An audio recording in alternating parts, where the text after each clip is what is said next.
बहुत समय पहले इज़राइल देश में एक भयंकर सूखा पड़ा था। सूर्य की किरणें झुलसा देने वाली थीं और धरती प्यासी थी। आसमान में बादल नहीं थे। दूर दूर तक कहीं भी बारिश का नामो निशान नहीं था। नदियां सूख गई थी, उनकी तलहटी में दरारें पड़ गई थी।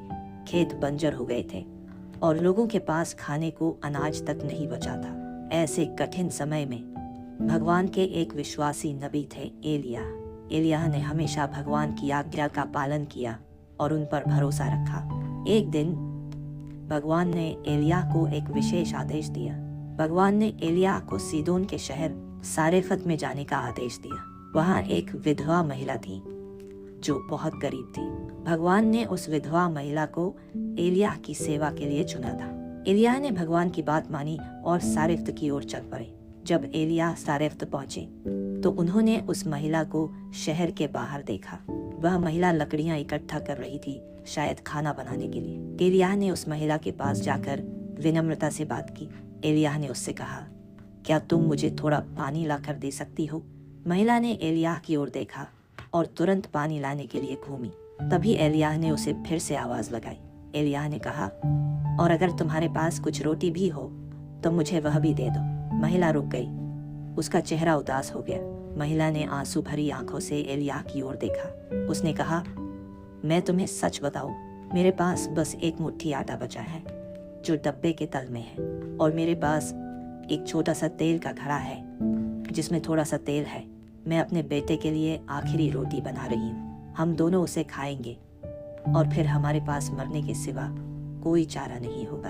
एलिय्याह ने मुस्कुराते हुए उस महिला को देखा और कहा, डरो मत, जाओ और जैसा तूने कहा वैसा ही कर, लेकिन पहले मेरे लिए एक छोटी रोटी बनाओ। एलिय्याह ने आगे कहा, क्योंकि यहोवा इस्राएल के भगवान कहते हैं, तेरे आटे का डब्बा खाली नहीं होगा और तेरे तेल का घड़ा खत्म नहीं होगा जब तक यहोवा आकाश से बारिश नहीं भेज देते।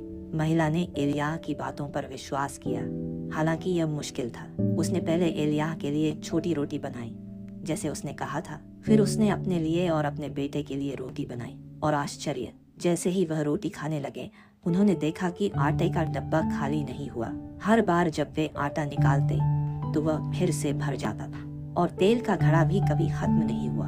हर बार जब वे तेल डालते तो घड़ा फिर से भर जाता था। दिन बीतते गए, फिर सप्ताह, फिर महीने। सूखा जारी रहा, लेकिन उस विधवा और उसके बेटे के घर में खाने की कमी नहीं हुई। उनके पास हमेशा रोटी और तेल था, जितना उन्हें चाहिए था।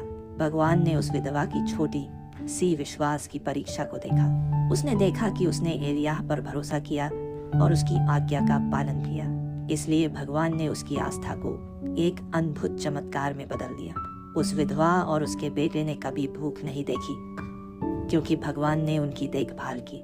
आखिरकार बारिश हुई और सूखा खत्म हो गया, लेकिन उस विधवा और उसके बेटे ने कभी नहीं भुलाया कि भगवान ने उनकी कैसे मदद की थी। उन्होंने हमेशा भगवान पर भरोसा रखा और उनकी आज्ञा का पालन किया।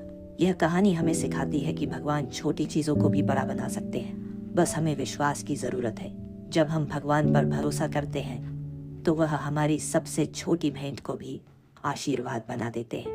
वह हमारी जरूरतों को पूरा करते हैं, भले ही हमें यह असंभव लगे। इसलिए हमें हमेशा भगवान पर भरोसा रखना चाहिए, चाहे कुछ भी हो, क्योंकि वह हमसे प्यार करते हैं और हमारी देखभाल करते हैं। वह जो थोड़ा देता है वह भी बड़ा देने वाला है, अगर वह विश्वास से। हमें हमेशा विश्वास के साथ देना चाहिए, चाहे हमारे पास कितना भी कम क्यों ना हो, क्योंकि भगवान हमारे विश्वास को देखते हैं और हमें आशीर्वाद देते हैं।